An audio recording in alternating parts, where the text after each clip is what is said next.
In the summer of 1940, the United States Army sent a letter to 135 automobile manufacturers. It described a vehicle that didn't exist yet. It had to be small. It had to be light. It had to go anywhere. Companies had 49 days to submit a working prototype and 75 days to deliver 70 test vehicles. Most manufacturers read those requirements and didn't even respond. Only 2 did. And one of them was nearly bankrupt. What happened next created one of the most recognized vehicles in history. But the Jeep story doesn't end when the war does. It doesn't end on farms, or mountain trails, or suburban driveways. The real story of the Jeep is the story of a machine that was designed for a single purpose, and then survived by becoming something completely different, over and over again, for more than 80 years. Before the Jeep existed, the United States Army had a problem that most people have never thought about. By 1940, American soldiers were still moving around battlefields the same way soldiers had moved around them since the First World War. On foot, on horseback, on motorcycles with sidecars, and in aging Ford Model T-based vehicles that were already decades old. Germany had spent years developing standardized military vehicles. By 1938, a German program had produced tens of thousands of purpose-built off-road vehicles for the Wehrmacht. A second program had already begun work on a light, cheap, go-anywhere vehicle that would become the Volkswagen Kübelwagen. The American military faced a severe gap, and war in Europe was no longer a distant possibility. The specifications the Army sent out in July 1940 were, by almost any reasonable measure, impossible to meet in the given time. The vehicle had to weigh no more than 100 to 300 pounds. It needed four-wheel drive, a payload of 660 pounds, a crew of 3, a wheelbase no longer than 75 inches, and a folding windshield for transport. The design had to be submitted in under 2 weeks, and working prototypes had to follow within weeks of that. 133 of the 135 manufacturers didn't even try. The 2 that did were American Bantam, a small company in Butler, Pennsylvania that had been building tiny licensed Austin cars and was barely staying solvent, and Willys Overland, based in Toledo, Ohio, a company that had gone bankrupt during the Great Depression, emerged from receivership in 1936 and was still finding its footing. Both were small, both were financially fragile, and both knew that a contract of this scale could change everything. American Bantam submitted the first complete prototype. Its chief engineer, Karl Plobst, reportedly designed the initial vehicle in a single weekend of intense work.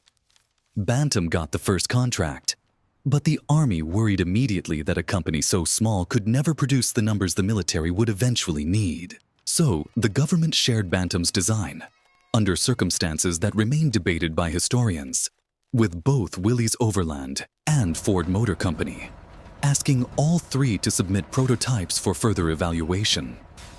By November 1940, all 3 companies had delivered vehicles for testing at Camp Holabird in Maryland and the Desert Training Center in Indio, California. Ford's version, called the Pygmy, was held back by its tractor engine. Bantam's original design was clever, but the company's production capacity was a serious concern. Willys brought something the others could not match: its engine. The engineers at Willys had developed a 4-cylinder unit they called the Go Devil, which produced 60 horsepower and offered considerably more power than anything the other prototypes were carrying. When soldiers tested all 3 vehicles under load, over rough terrain, and in sustained operations, the Go Devil made the difference. There was also an event, early in 1941, that began attaching a name to the machine. A Willys test driver named Irving "Red" Hausman brought one of the prototypes to a press demonstration in Washington, D.C. The vehicle climbed the steps of the Capitol building. A reporter from the Washington Daily News, Catherine Hillier, was given a demonstration ride. She asked Hausman what the vehicle was called. According to accounts of the event, he told her, "It's a Jeep." Hillier's article appeared on February 20th, 1941, with a photograph showing the vehicle on the Capitol steps and a caption using the word. It spread from there. A name that had been used informally by soldiers for unproven vehicles. and possibly borrowed from a go-anywhere character in the Popeye comic strip, was now fixed in public awareness. By July 1941, the Army chose Willys Overland as the primary manufacturer and awarded a contract for 16,000 vehicles at 738 dul, 744 per unit. But the Army also required that features from the other designs be incorporated. Ford's wide, flat hood became part of the final vehicle. The Spicer four-wheel drive components from the Bantam design were kept. The result was, as one historian later described it, something of a committee design. The best features pulled from all three competitors and assembled into a single standardized vehicle the Army called the Willys MB. Then, in December 1941, Japan bombed Pearl Harbor, and the order immediately multiplied beyond anything previously planned. By October 1941, Willys alone could not keep pace with production demand. Ford was brought back in under a licensing arrangement, building vehicles designated the Ford GPW. With the W acknowledging the Willys design at its core, Ford went so far as to stamp every individual part, nuts, bolts, brackets, with a small script F, to ensure their contribution wasn't lost in the record. The two companies ran their assembly lines at a combined pace of roughly one vehicle every 90 seconds. By the end of the war, Willys had produced approximately 363,000 vehicles, and Ford approximately 280,000. Nearly 648,000 Jeeps were built in total. The machine that had been designed in 75 days became the most produced American light vehicle of the Second World War. What the Jeep actually did in that war is worth understanding, not to list its specifications, but to understand why it became what it became afterward. The Jeep was not a combat vehicle in the conventional sense. It carried no heavy armor. It could be destroyed by a single direct hit from almost any weapon. What it could do was go where nothing else could, carry what needed to be carried, and be repaired in the field with minimal tools and parts. Soldiers mounted machine guns on them in North Africa. They towed light artillery across terrain that would have stopped a truck. They carried wounded men away from positions that ambulances couldn't reach. They laid communication cables through mountains, powered field saws in forests, and pulled aircraft across muddy airstrips in the Pacific. The vehicle was loaded into transport aircraft for rapid deployment and was small enough to fit inside the large gliders used during the D-Day invasion of Normandy in June 1944. General Dwight D. Eisenhower would later describe the Jeep as one of the decisive tools of American victory, alongside cargo ships and the C-47 transport plane. General George S. Patton used one as his personal vehicle. The New York Museum of Modern Art eventually placed a military Jeep among 8 automobiles in a permanent collection, calling it one of the very few genuine expressions of machine art. But none of those honors explain what happened next. Because the war ended in 1945, and nobody had a plan for what to do with hundreds of thousands of Jeeps, and an entire country full of soldiers who had spent years learning exactly what the machine was capable of. If this channel has helped you discover histories you didn't know were hiding inside machines you already recognized, consider subscribing. Most of the people watching this are tuned in on a TV, which means a subscription or a share might be the easiest thing you can do to help this channel reach more people. Sharing this with someone who would enjoy it matters more to the future of what we do here than you might expect. Now, back to the Jeep. Willys Overland had been thinking about what came after the war since before the war was over. By early 1944, with Allied victories in North Africa and Italy making an eventual end seem plausible, engineers in Toledo were already taking military Jeeps off the production line and modifying them. The company registered a trademark application, Agri-Jeep, that tells you exactly what they had in mind.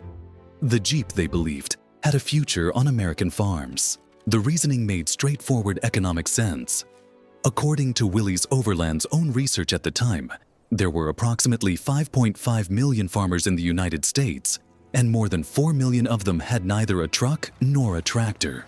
The Jeep, with its four-wheel drive, its power takeoff unit for running attached equipment, and its ability to pull loads and haul supplies, was positioned as a replacement for both. Advertisements from 1945 and 1946 ran in publications like the Saturday Evening Post and Collier's Magazine, showing the new civilian vehicle hooked up to mowers, reapers, and grain haulers.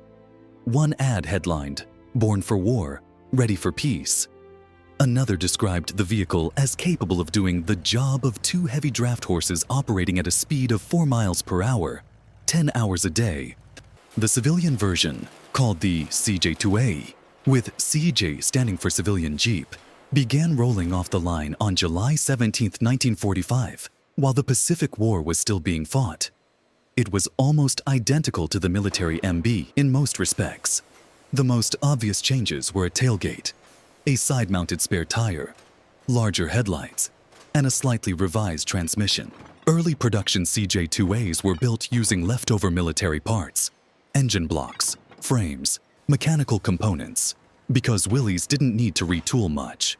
The military and civilian vehicles shared so much that the transition was, in manufacturing terms, nearly seamless.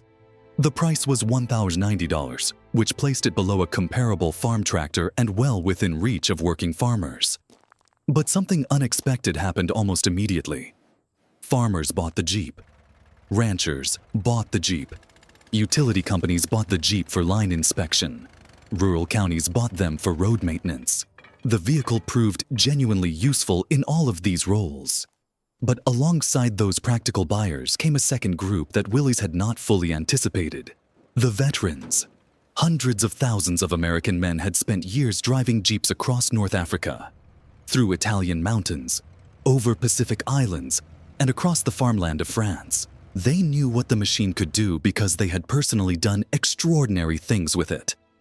When the war ended and they came home, a significant number of them simply wanted one.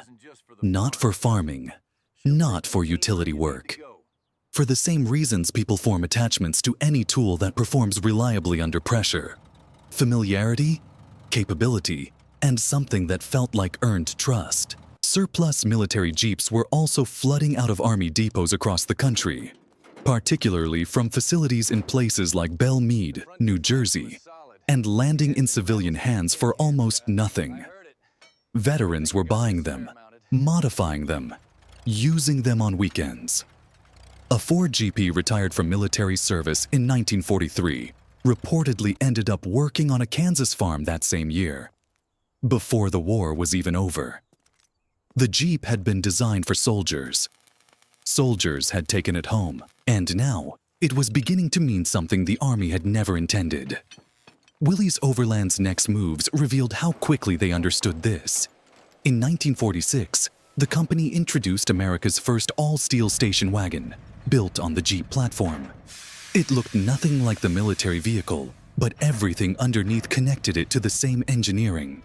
The following year came a Jeep-based pickup truck. In 1948, the Jeepster, a sportier, open-bodied vehicle designed by the influential industrial designer Brooks Stevens, attempted to position the Jeep lineage as something a suburban driver might want. Stevens described it as an attempt at a low-priced American sports car. It was perhaps too unconventional for its moment, and sales were modest. But the intent was clear. Willys was trying to follow the Jeep's meaning wherever it was going. The company was also trying to survive. Willys Overland had spent the Depression and pre-war years with thin margins. The war contract had saved them. Now they needed to turn a military reputation into a civilian business. The Jeep name, trademarked by Willys Overland on June 13, 1950 after several years of patent office appeals, was their most valuable asset. Everything they made pointed back to it. By 1949, a Jeep product, the Willys station wagon fitted with four-wheel drive and a six-cylinder engine, was being described in industry circles as something genuinely new. A vehicle that offered car-like comfort alongside off-road capability. The category didn't have a name yet, but the idea that would eventually be called the sport utility vehicle had quietly arrived in the Jeep company's lineup, built on a platform that had begun as a battlefield reconnaissance tool. In 1953, Kaiser, the industrial conglomerate run by Henry J. Kaiser, acquired Willys Overland and renamed the operation Kaiser Jeep Corporation. The Willys passenger car line was discontinued, The company would be Jeep, entirely and officially.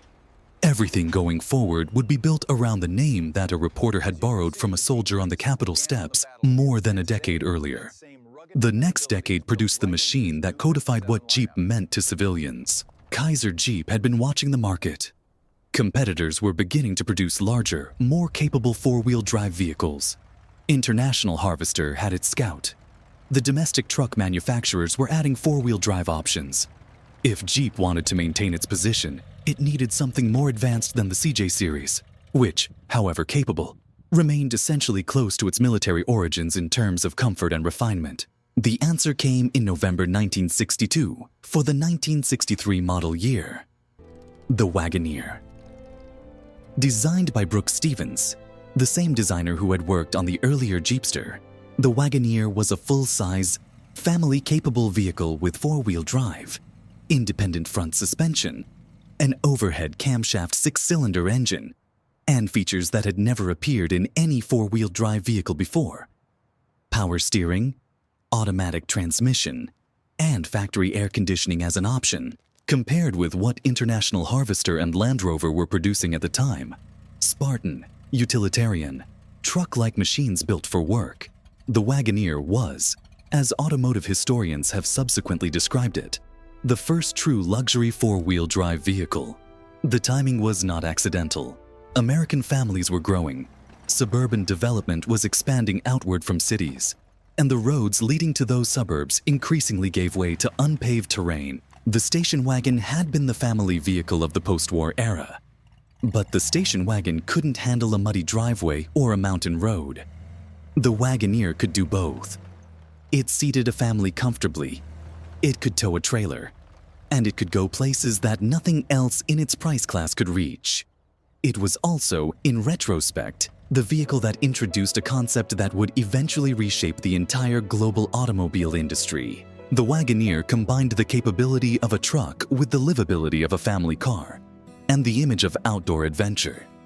Historians of the SUV market consistently point to the 1963 Wagoneer as the beginning of a lineage that connects directly to the vehicles most commonly sold in markets around the world today.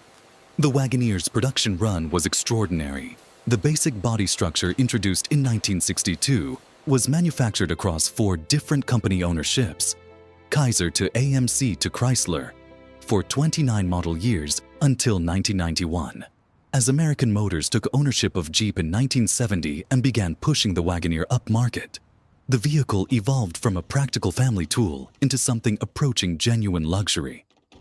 By the late 1970s, the Wagoneer Limited with its wood-paneled exterior trim had become a status symbol in American suburbs. By the mid-1980s, under the Grand Wagoneer name, it was selling to buyers with household incomes that placed them firmly in the upper tier of American consumers. A vehicle whose lineage traced to a military reconnaissance tool built for $738.74 had become, quite literally, a luxury product. The Jeep that soldiers had driven through European mud was now parked in the driveways of houses in Connecticut and Colorado, driven by people who had never served in any military, who lived on paved roads, and who primarily valued what the vehicle represented rather than what it could do. That transformation didn't happen because Jeep had abandoned its identity. It happened because the identity had expanded far beyond its origin. But the Wagoneer was not the vehicle that changed the world in the way that Jeep's next major introduction would. By the late 1970s, American Motors Corporation, which had acquired Kaiser Jeep in 1970, was conducting market research that pointed towards something the established automakers had not yet fully recognized. The oil crises of 1973 and 1979 had changed how American consumers thought about vehicles. Large, heavy, fuel-hungry vehicles had become a liability. Buyers wanted something smaller, more efficient, and still capable. The full-size Wagoneer was increasingly difficult to justify as fuel prices climbed. AMC's research suggested the future lay in compact four-wheel drive vehicles.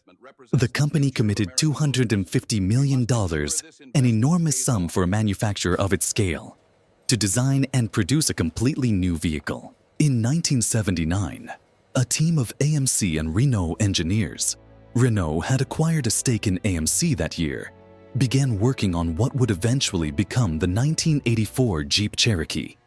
The XJ, as it was known internally, was unlike anything Jeep had produced before, where every previous Jeep had been built on a traditional body-on-frame construction, the body sitting atop a separate chassis like a conventional truck.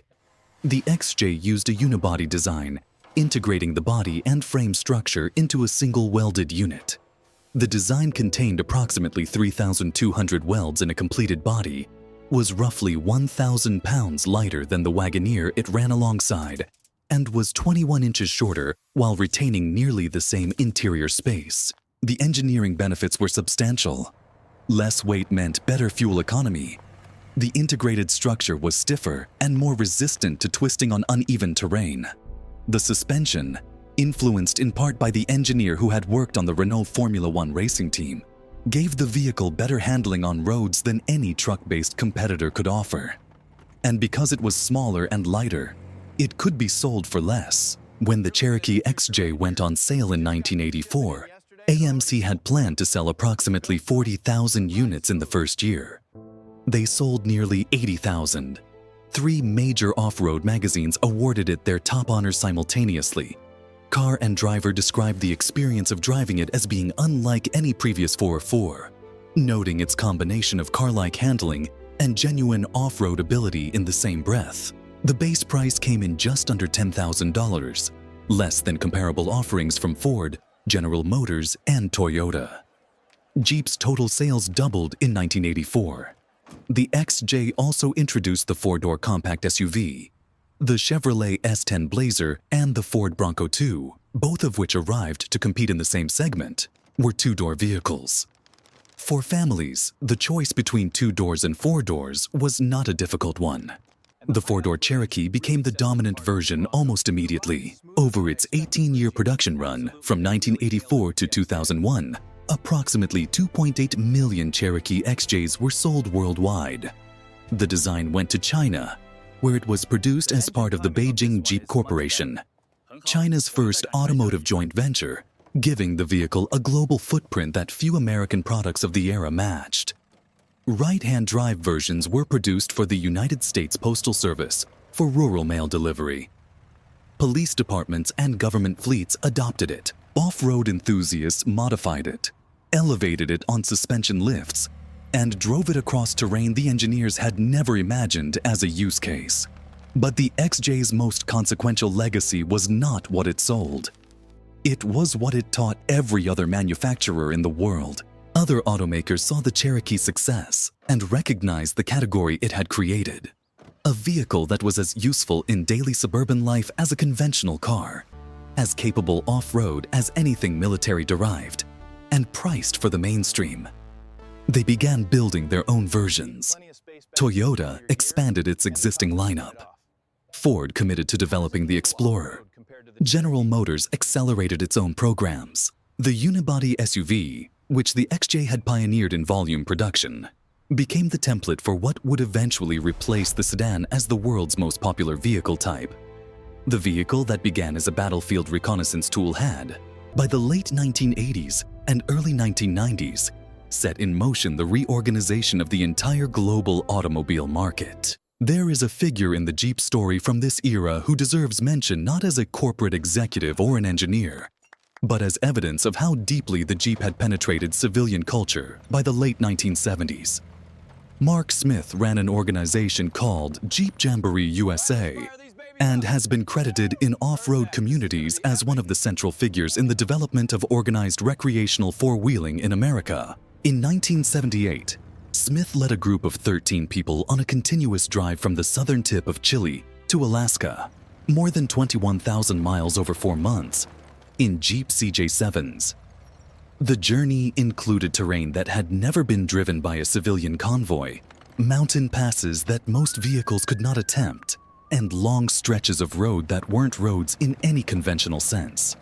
All of them made it. The documentation of that journey spread through the off-road community and helped establish the CJ7 not just as a product, but as proof of a capability that recreational drivers were beginning to want access to. Jeep had not commissioned the journey. It was not an advertising campaign. It was individuals who had decided that the machine the Army had built was capable of things the Army had never attempted, and who went and did those things. That shift, from utility to adventure, from necessary tool to chosen identity, is one of the clearest moments in the Jeep's transformation. The vehicle had stopped being something people bought because they needed to reach a field or a battlefield. It had become something people bought because of what it said about the life they wanted to lead. By the time the Jeep Wrangler replaced the CJ series in 1986, the open-bodied removable door, go anywhere. Jeep was no longer primarily a farm tool or a military remnant. It was a cultural statement. The Wrangler's boxy silhouette, its slot grille carrying forward the lines of the 1941 MB, its fold-flat windshield and exposed hinges, all of it communicated a particular idea about authenticity and capability that no amount of marketing could have manufactured from scratch. It was inherited, borrowed from the fields of North Africa and the hedgerows of Normandy, passed through farmers and ranchers and recreational drivers until it arrived, transformed but recognizable, in the form of a vehicle that was increasingly parked in urban garages and driven to ski resorts. The Jeep's history has one irony at its center that is difficult to overstate. The machine was designed specifically to be consumed by a war. It was built quickly, built cheaply, built to be used hard and replaced without sentimentality. The Army's original specifications were driven by urgency, not legacy. The contract was awarded because Willys could build fast and their engine was powerful enough.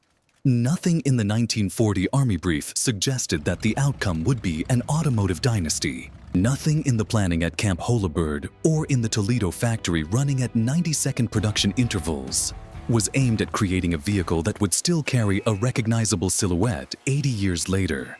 But the Jeep survived by refusing its original definition at every stage. When the war ended, it became a farm tool. When farms mechanized with dedicated tractors that were better suited to agricultural work, the Jeep became a recreational vehicle. When recreation became a lifestyle category, the Jeep became a luxury product. When luxury buyers wanted something practical for families, the Jeep's engineering became the foundation of the modern SUV market. At every point where its original purpose became obsolete, a new group of people discovered a different reason to want it. The soldiers who drove Jeeps across the Sahara and through France were doing a job that ended in 1945. The CJ sitting in front of a house in Colorado today exists because of a chain of reinventions that none of those soldiers, and none of the engineers in Toledo, and none of the Army officers at Camp Holabird could have planned. The original Bantam design was declared acceptable by the Army, then effectively absorbed into a vehicle built primarily by Willys and Ford. American Bantam produced just 2,675 Jeeps in the war. The company that arguably started the whole story gained the least from it. Willys Overland, which had been approaching bankruptcy in the years before the contract arrived, became the keeper of the most recognized vehicle name in the history of four-wheel drive. The name Jeep, a piece of military slang possibly borrowed from a cartoon character, fixed in print by a reporter who was being driven up the Capitol steps, became one of the most durable brand names in the automobile industry. Today, the Jeep Wrangler's 7-slot grille carries forward a design decision that was made in 1941, when Ford's body configuration was incorporated into the Willys MB to standardize production.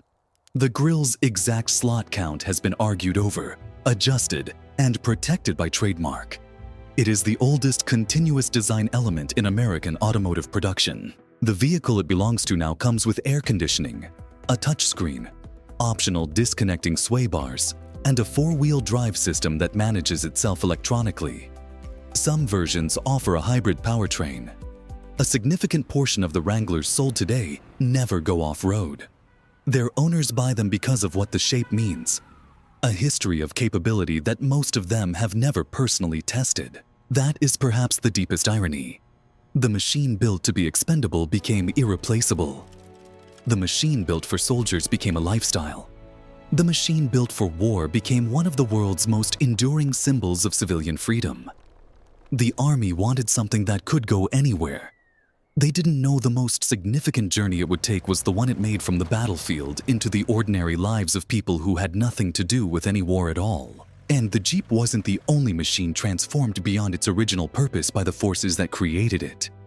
There is another vehicle, built a few years earlier in a very different country, under very different pressures, whose story runs in a strange parallel. A machine born of political ambition, not military urgency. A machine that was supposed to motorize a nation, but ended up meaning something to a generation its creators never imagined. That story belongs to the Volkswagen Beetle, and it has already been told on this channel.